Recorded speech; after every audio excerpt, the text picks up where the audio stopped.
Prvý novembrový víkend zažila Banská Bystrica plavecký sviatok ako nikdy predtým. Dve olympijské víťazky a majsterky sveta na Slovensku ešte súčasne nikdy neplávali. Hlavnými hviezdami 5. ročníka Banskobystrického pohára, ktorý Svetová plavecká federácia schválila ako kvalifikačné podujatie pre účasť na budúcoročných olympijských hrách v Londýne, boli holandské plavkyne svetovej extratriedy.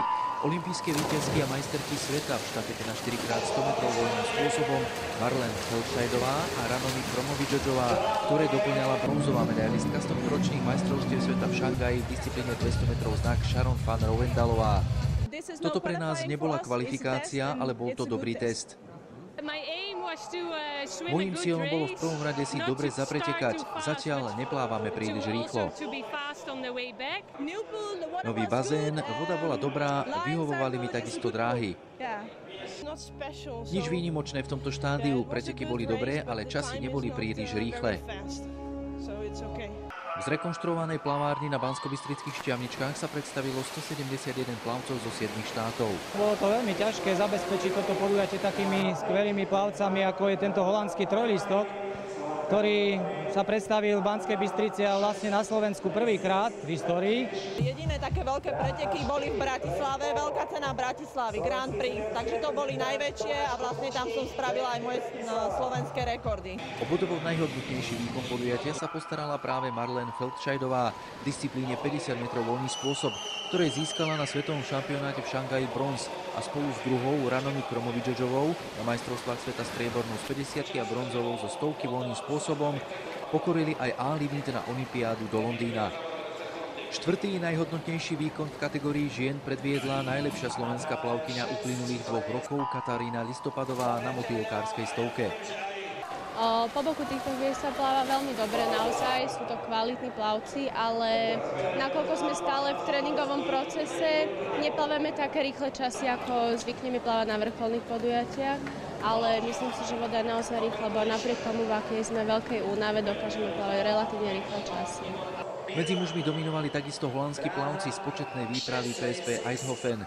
Najhodnotnejšie výkony predviedli Dion Dressens na kravliarskej dvojstovke a Bastian Liesen na znakárskej stovke, semifinalista zo šangajských majstrovstiev sveta na polovičnej vzdialenosti.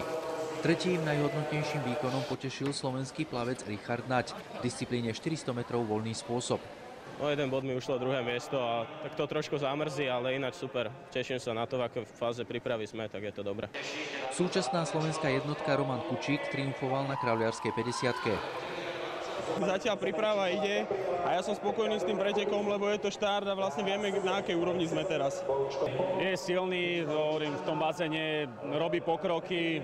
Tunak ideme z plného tréningu, dá sa povedať, takže toto nebol tréning alebo pretek na nejaké výkony, ale skôr ako taký tréningový pretek, takže je to dobré. Ešte ma čakajú preteky v Brne na 25-metrovom bazéne, no a potom v decembri vlastne mám vrchol, to je to sezóny krátke a to je na dlhom bazéne mám holandskú preteky a majstrovstvá Európy týždeň na to. Určite by som chcel zopakovať minuloročné majstrovstvá Európy v krátkom bazéne a dostať sa do semifinále. Tak ja som to robil už aj predtým, ešte keď ja som pretekal, tak som pracoval aj s chalami, radil som im jednoznačne, že robím to isté, dá sa povedať iba, že aktívne neplávem, ale mám im čo ponúknuť a odovzdať, lebo tie skúsenosti boli naozaj bohaté. Tomáš Klobučník vyhral prsiarsku stovku i dvojstovku a najlepší bol i v polových pretekoch na 200 metrov. Boli sme na svetových pohároch, vlastne len na jednom, v Berlíne, tam sme zaplávali limity a hneď sme išli potom zase do plných obratok. A teraz vlastne vrcholom sezóny by mala byť tá Európa, majstrovstvá Európy, čo bude v Poľsku v Četine.